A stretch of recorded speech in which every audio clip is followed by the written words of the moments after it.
back to the Football Tragic. Listen, we've been quite poor. We have a lot to catch up. Obviously, we've got Matchday 12 to catch up on. That was Arsenal versus Manchester City.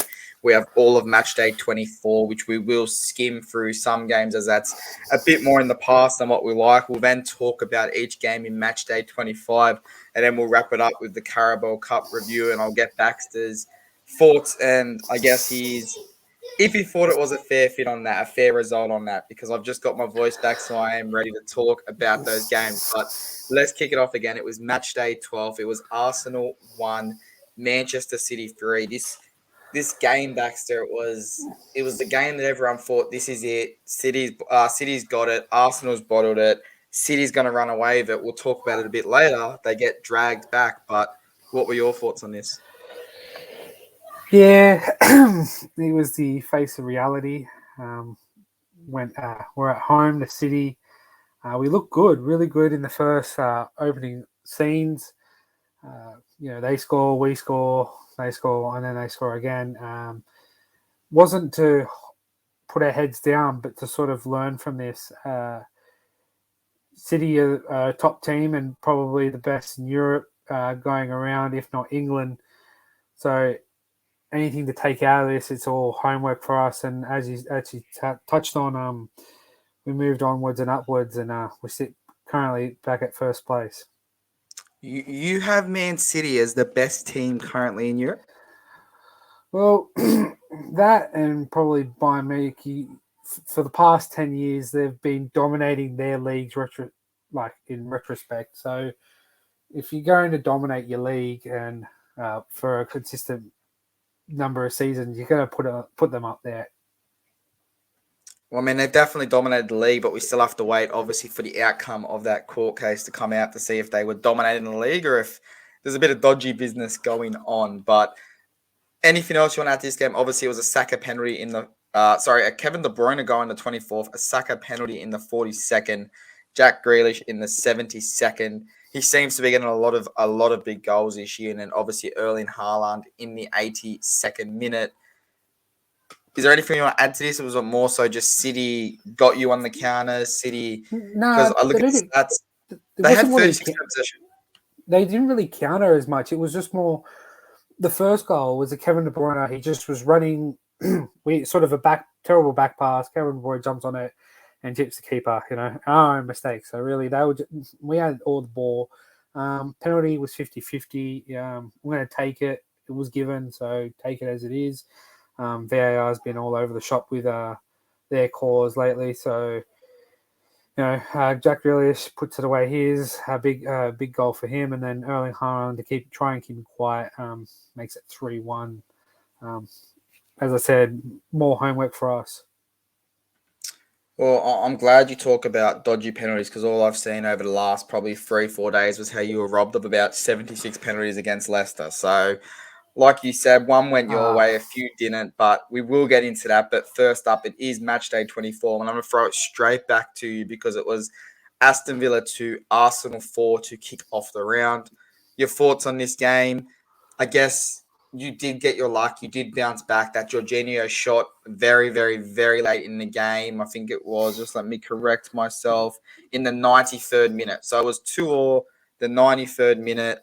An absolute cracking shot, comes off the post, hits Emmy in the back of the head, finds the back of the net. You go on, you scored a fourth. So, again, are you concerned at Arsenal how they're going? Is it fatigue? Is it people are starting to figure out how to play against them? Like, were you concerned going into the game? You're obviously behind twice. You fought back twice, but again, it took a lucky deflection in the 93rd minute to really give you that momentum to seal the game in the 98th. I think this is where Arteta needs to rotate the squad. We've played a heavily starting 11 from the majority of the season, bar the Gabriel Jesus out in Eddie Nketiah starting through his injury. But this was the best response into that 3-1 loss that we just touched on with City. Yes, we went twice behind to Villa. They looked really, really good. This was a tale of two halves for Villa because if they reproduced what they did in the first half in the second, I think it would be it would be the scoreline would have been the opposite way, 4-2 for them, and it would have been a great win over us. But isn't it another Wenger special to keep Martinez at the club for 8 years, then we sell him only for him to go on to glory, and then for him to let in a goal for us off the bounce at the back of his head. Jorginho, masterclass. He actually thought it was he missed. If you actually watch the replay, he actually thought he had missed the whole goal.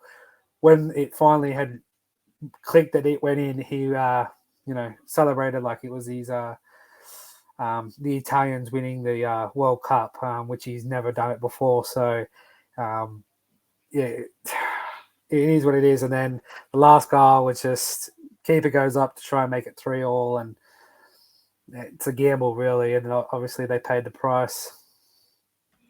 I'll tell you, he has won a Euros that I don't think you're ever going to see a team that a country you were allegiant to win one of those anytime soon. But I guess my final question to you about this Arsenal side before we move on, obviously skim for a few games, like I said, get through Matchday 24 so we can move on to Matchday 25 is you lose a game 3-1 to Man City. The only shot on target is a penalty. You go, obviously, to Aston Villa. You have 20 shots. Only 5 of them were on target. Is this a concern moving forward when you have those tight games, or is it just okay, we'll keep taking 20, 25 shots a game, and if one goes in, we'll defend? Is this a concern, or is it just the way Arsenal plays, their style of play, to shoot if you have any space? I was always told if you got the chance to shoot on goal, shoot, because anything can happen. You could have a nice ball whipped in, and the keeper saves it at the far post to push it over the bar or around the side of the crossbar. But it could take a deflection and go in. That's counted as a shot on target. So anything happens. I've always been taught if you got room, shoot. If it's on, it's on. You can always work on your aiming skills. It's just about getting the chance to shoot is the better of the two. Yeah, 100%. Like you said, I mean, you were a goalkeeper for most of your career, so you faced a lot of shots. But for me, when I was up front, if you got any sniff, you took that shot because you never knew what was going to happen, if it was going to take a deflection, if the keeper was going to parry it to someone, so you kept shooting. But so we'll move on from this game. Just some mentionable results. Brentford 1-1 against Crystal Palace. Let's talk about Wolves versus Bournemouth. The reason I say let's talk about this game is obviously Wolves. They're only just above relegation, 3 points clear. Bournemouth are sitting in relegation. How much of a result was this? Is this a big win in Bournemouth? And can you see this as a kind of a swing towards them staying up at the end of the season, getting points against the teams that are around them at the bottom of the ladder? It is massive for them because no team wants to be promoted and relegated virtually the next season. So, as you said, they're in the relegation battle. I think they're sitting 19th at the moment. So, big win for them. Wolves, they're 3 points off, so they've still got that cushion, but it's a long way to go. I think there's maybe 15 games to go until the end of the season. So, it's a big push. So every point counts. So if they want to stay up, they've got to keep winning, and same for Wolves. Yeah, 100%. And obviously, we will touch on Matchday 25 results. We'll see how they do. Obviously, when we do speak about ladder position, we are talking about the end of round 25. So it might not be 100% correct if you just listen to Matchday 24, but we obviously are catching up. So please take that into consideration when you do listen to this podcast. But again, another mentionable result, Brighton 0, Fulham 1. They're flying, they're playing well. They're probably going to stay up, both these teams. Not too much to talk about there, but a big game to talk about. Same question as Wolves Bournemouth. Two teams that are both sitting in that relegation. Sean Dyche come in. He didn't have a good result last week, but he did beat Aston the week before. He's now taken out Leeds. My question to you, if you had to flip a coin or make a prediction right now, which one of these teams goes up, which one goes down, and how big of a win is this for Everton? It's a big win because now that pushes them, if you look at the ladder, which I've just quickly scrolled up, they're 1 point away from Leeds outside of the relegation battle. So Leeds have got City next, and Everton have got us. So as well as Bournemouth have got us as well. So hopefully Leeds can pick up another 3 points against a team that is another club that is struggling. Everton, hope they lose, but again, the same as we talked about Wolves and Bournemouth, if there's 15 games left to go, then every point counts. So take every game as it comes and hope for the best. Well, I know we said we were going to skim through some of these games, but the next game up is quite important just because I know you want to talk shit about one of these sides as much as possible. And guess what? You're going to get 2 chances on this podcast, but it is Chelsea 0, Southampton 1. Obviously, Southampton couldn't back this up the following week. They have now lost 4 of their last 5, but this win does put them 4 points away from safety. You've got a struggling Leeds there. You've got a Bournemouth that's inconsistent as well. You've got an Everton who's winning, losing. It's kind of going in that motion. You then go one further up, and West Ham's only won 2 of their last 5. So how big of a win for Southampton is this? And then I guess all I can really say is winless in their last 5. Talk as much shit as you want. This is good for Southampton. As again, like, you don't want to be that team that gets relegated, and at the moment they sit last, 3 points behind Bournemouth. They've got Leicester coming up. So, yeah, it's not been easy street for Southampton, but you take this win with 2 hands and you just cherish it like it's the World Cup. Chelsea, I don't know. I wanted to talk shit about them, but then looking at their like whole dilemma, there's people that want Potter out. There's people that want Potter in.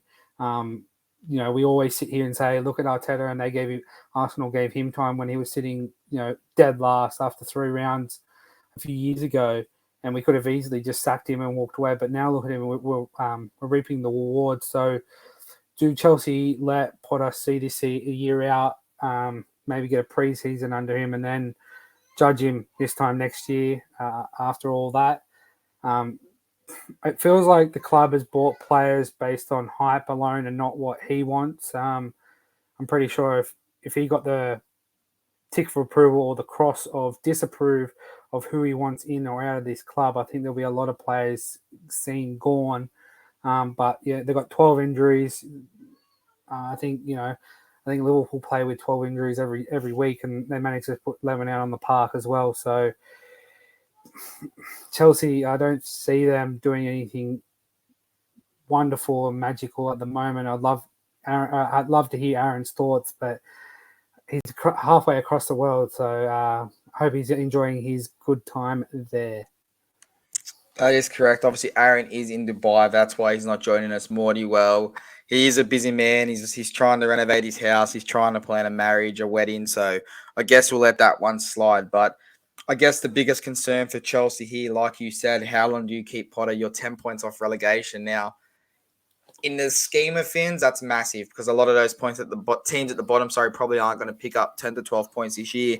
Chelsea's going to win or draw games here or there. So in an unrealistic world, Chelsea are in a relegation battle. In a realistic world, they're in a mid-fight scrap. They're trying to improve their position. They're probably, I guess they'd be trying to scrape Europa and Conference League, but in saying that, I think a year to reset under Potter, if he's still there, is probably better with no European football. Let him build the squad.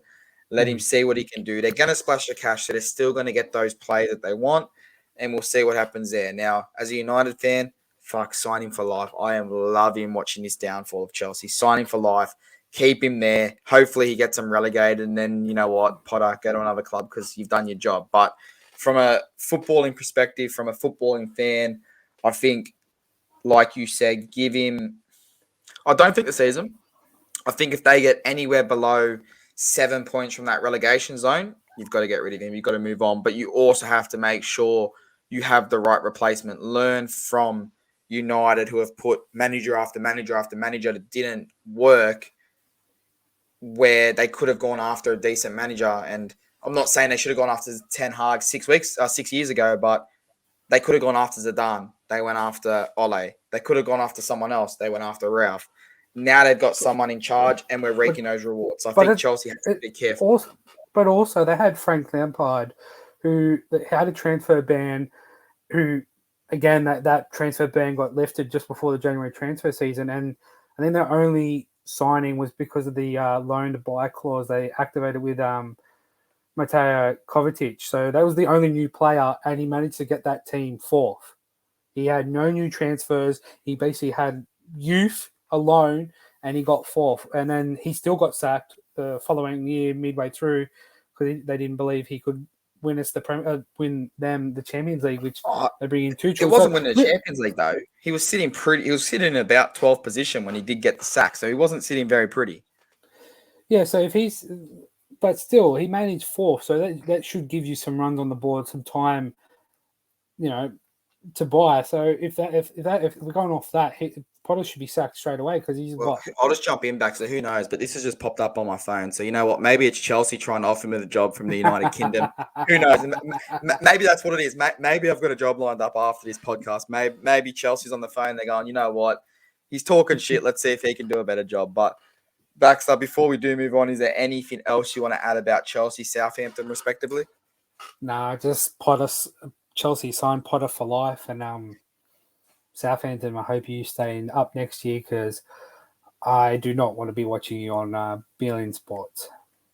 Well, let's be honest, we probably won't be watching them if they are in the Championship. But talking about a team that also dropped points this Matchday 24, we thought they had the title. It was in their hands. They were sitting pretty. They go out to Nottingham Forest. They have a 1-1 draw now.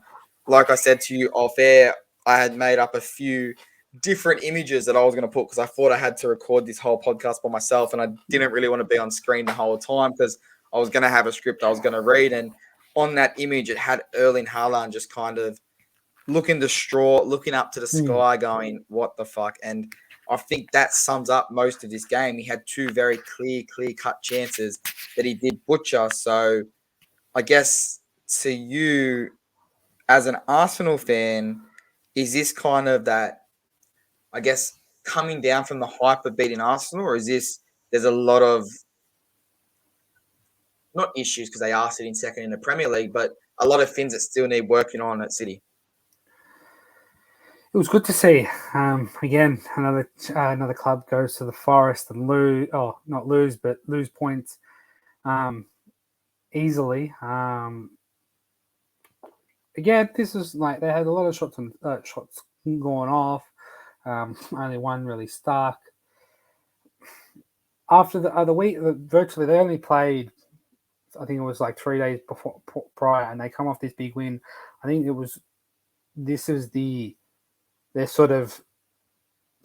they put so much energy. To me, it looked like they put so much energy into playing Arsenal and to try and beating Arsenal that they virtually took their foot off the accelerator and just went, okay, we'll just cruise by. This is Forest. We should win. And these are the teams I know your dad as a coach and every other coach has told me, it's these teams that are down below at the bottom of the table that you think that you're going to win. You end up either losing or drawing. And this has happened to City in this scenario. So good outcome for me, but I wouldn't be really too worried if you were a Manchester City fan.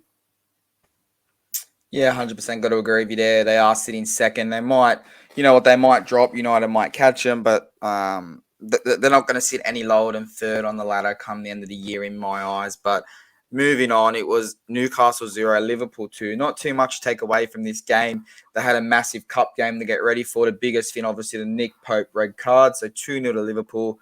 Fans thought they were back. Madrid taught them a lesson. It was absolutely fucking beautiful. But moving on again, United 3, Leicester 0. Again, a solid performance to get through. They had a cup game coming up, obviously, that we'll talk about later, but not too much to talk about there. And obviously, Tottenham 2, West Ham 0. Not the flashiest game by Tottenham, but they got the result. They moved on. They pushed past it. But Baxter, let's move into match day 25. It was Fulham 1, Wolves 1. Let's go a little bit more detail in these ones, but obviously, again, if it's a game that was kind of hit and miss, we'll skim past it because we're already pushing the 20-minute mark. So talk to me about this game. Who does this result favour more? The result for Wolves, as we touched on, every point matters to them.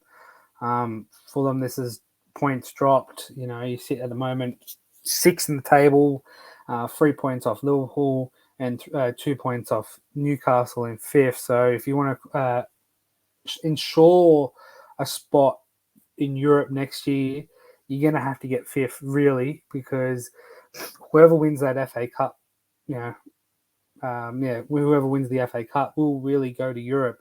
If it's a Liverpool, they go to Europe, and then if you're Fulham, you're sitting sixth, you drop out, you go to your Conference League. It's not what you really want to do. So points drop for Fulham, another stepping stone for Wolves. Yeah, I wouldn't write Liverpool off too much just yet. I think they've still got a bit to say in this season. I'm not saying top four, but it wouldn't surprise me if they do challenge for that top four come the end of the year. They are only 5 points off Newcastle in fourth position. But again, moving on, Aston Villa to Everton.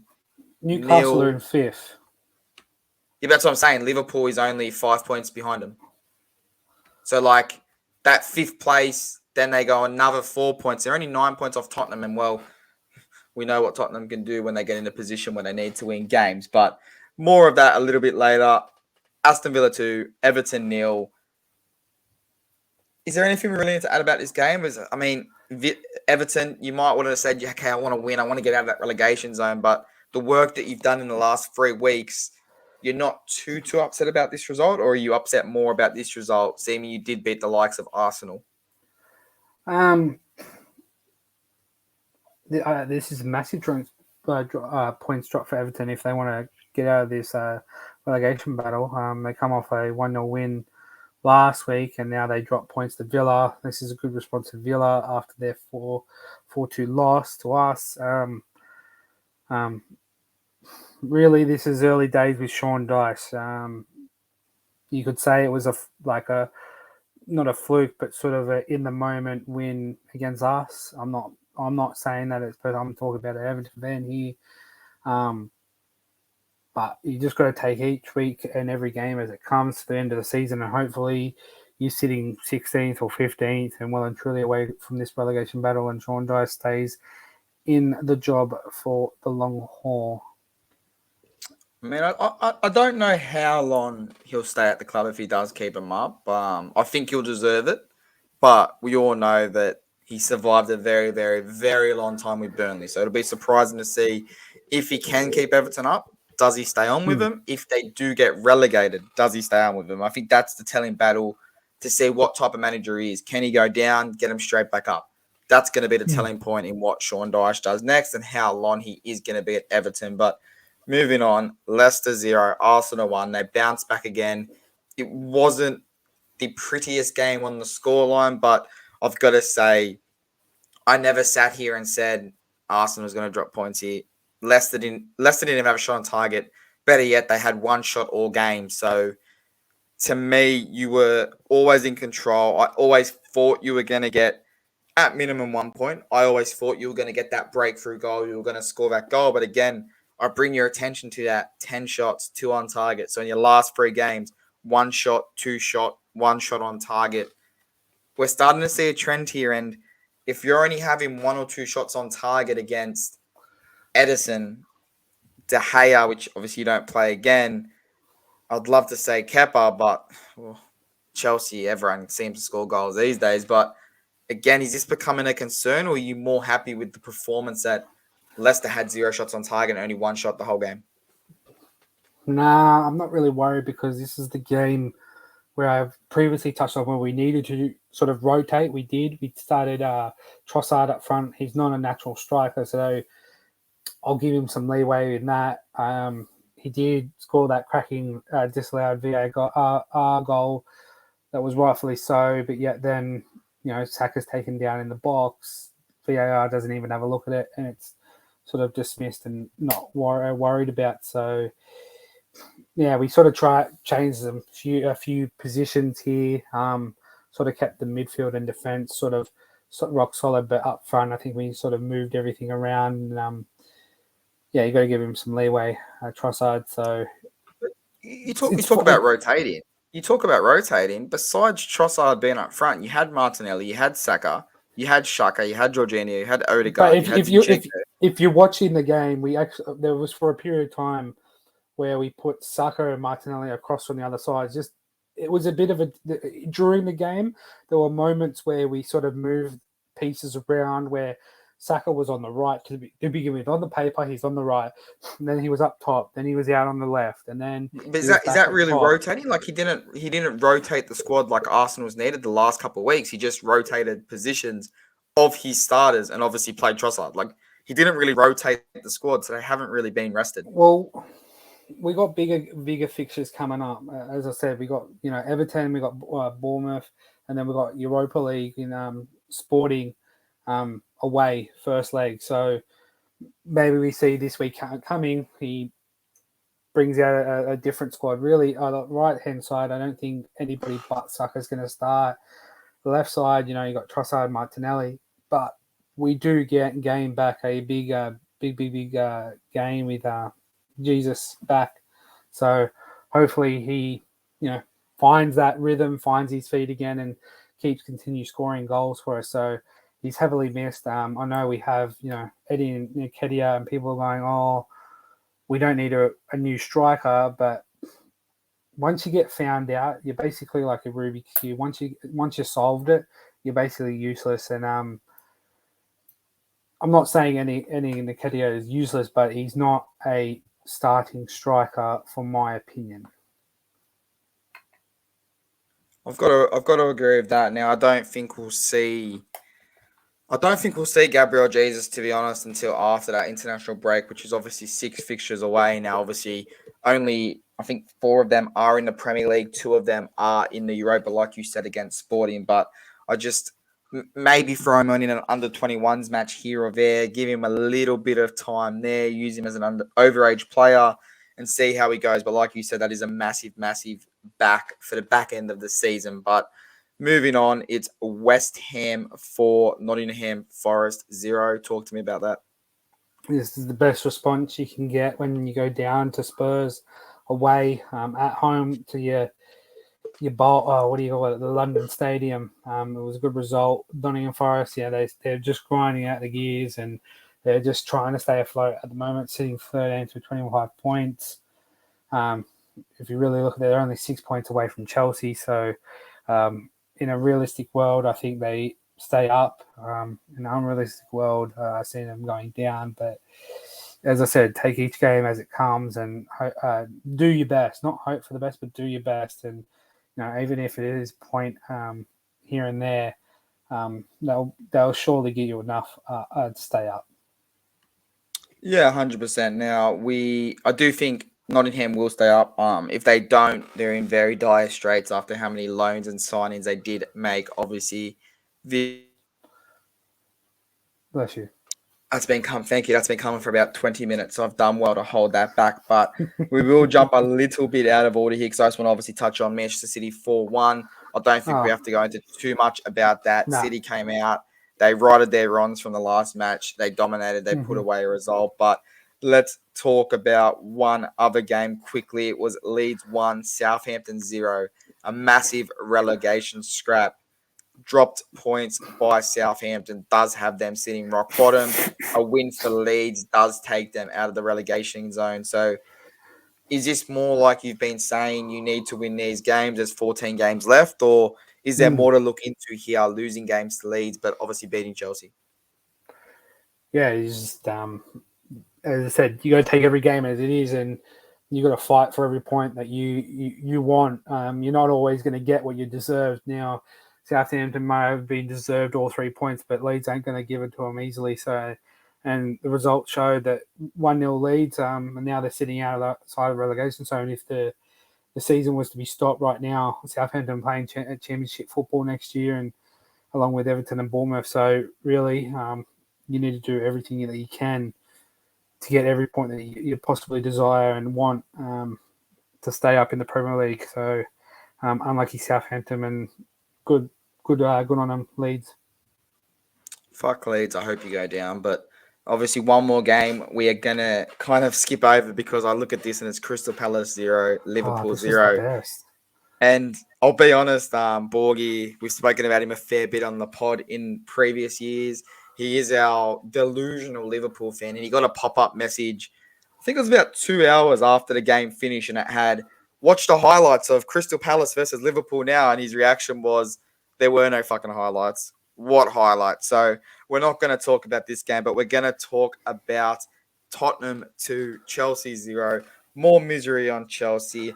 A great result for Tottenham. Ziyech was red carded. It was rescinded after VAR got involved.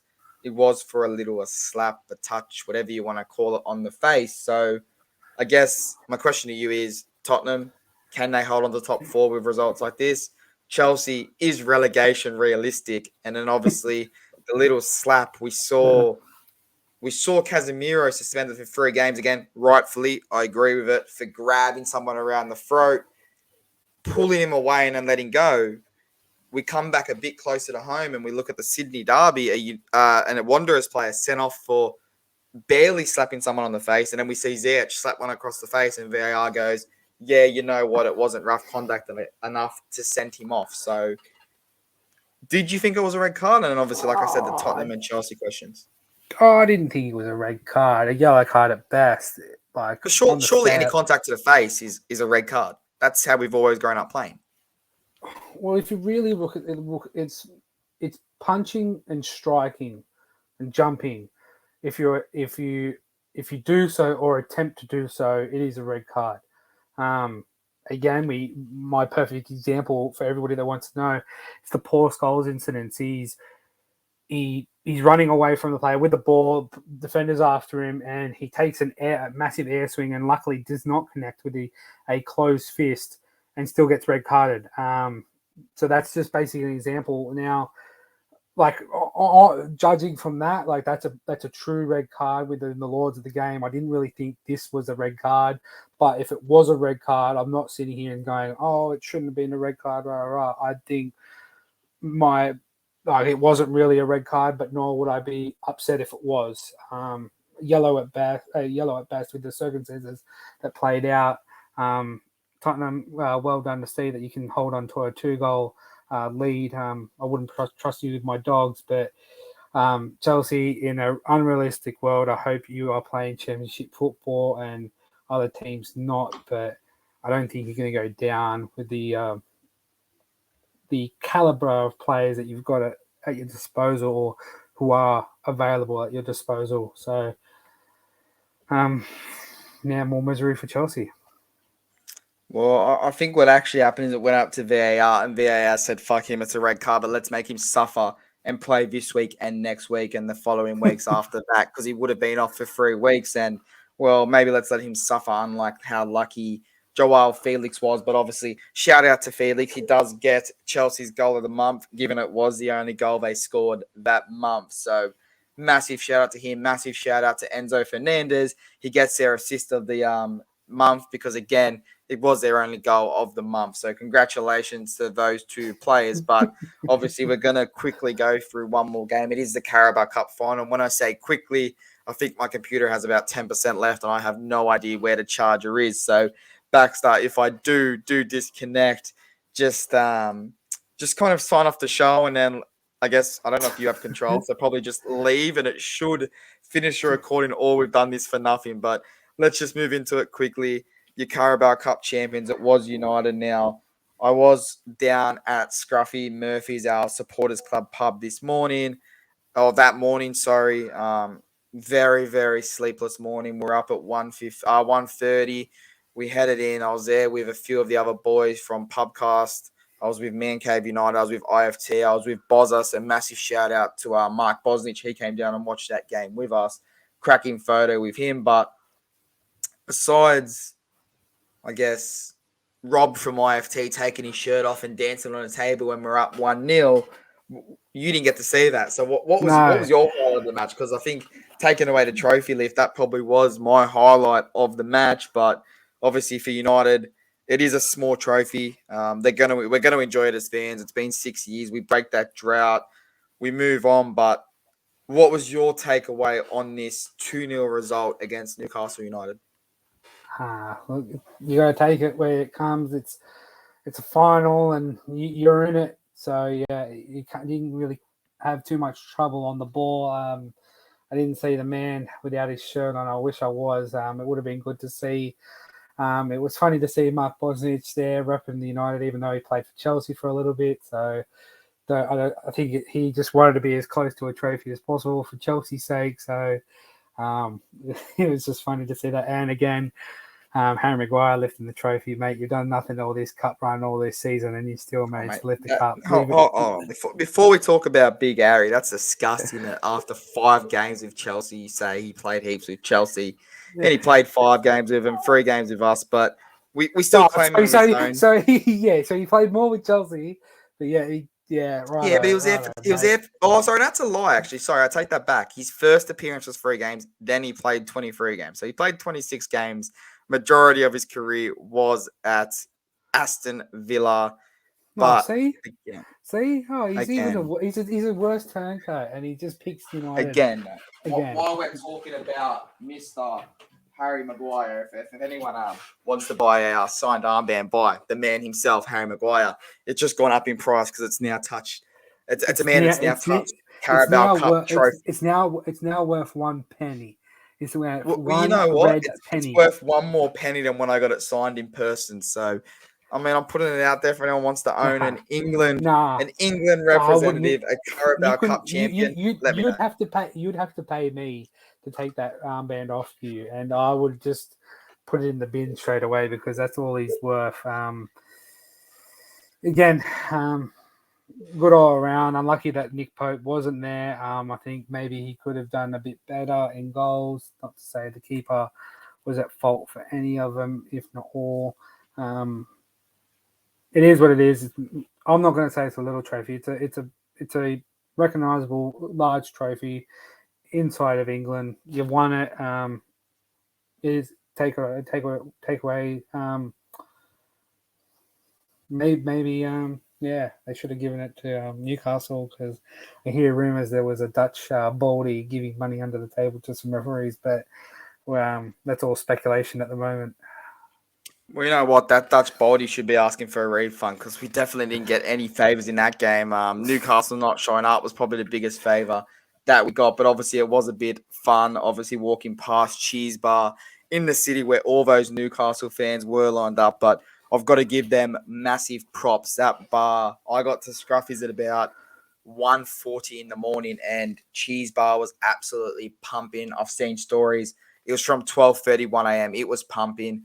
They were ready for this game. But funnily enough, we walked past at 3:45 and there was not a Newcastle fan in sight until we got to Macca's for our morning coffee. Sorry, at about 5 o'clock, there was no one there. Tom from the pubcast, I'll tell you a funny story quickly, Baxter, and we'll wrap up because I've just got that warning that my computer only has 5% battery. But we're walking into McDonald's. You see these Newcastle fans walking out. They're pretty distraught. The host of the pubcast, Tom, walks up and he just goes, "Oh, you did get a cup. You did get a cup for your trophy," because he's kept walking out with a glass of orange juice. So we had a bit of fun. We rubbed some salt into the wounds. But in the end, like you said, it might be the smallest domestic trophy for a Premier League team, but it's a domestic trophy that you add and you go, you know what, who cares? Because now we're the Bangkok champions and we're the Carabao Cup champions for 2023. So we take that with great assault. But Baxter, we are hitting 40 minutes, so we are going to wrap up. Do you have any final, I guess, thoughts, feelings? Want to say anything about Arsenal? You are an Arsenal fan. Is there anything you want to add? No, if you're not first, you're last. I keep saying so it what every he time. Just said, Dan, what he just paraphrased then is Arsenal are top of the league, so expect them to drop very, very soon. Did not say that. I said, if you're not first, you're last. We have obviously been the Football Tragics. We will try and keep up to more date in the episodes we do. Aaron does fly back from Dubai in a few days. Morty will be available. Baxter always jumps on, especially with Arsenal doing well. If they fall to second or third, we might not see him for a little bit, but that's all right. So Baxter, thank you for joining us, guys. Hit like, hit subscribe, and mate, I'll talk to you soon. Yeah, peace, mate.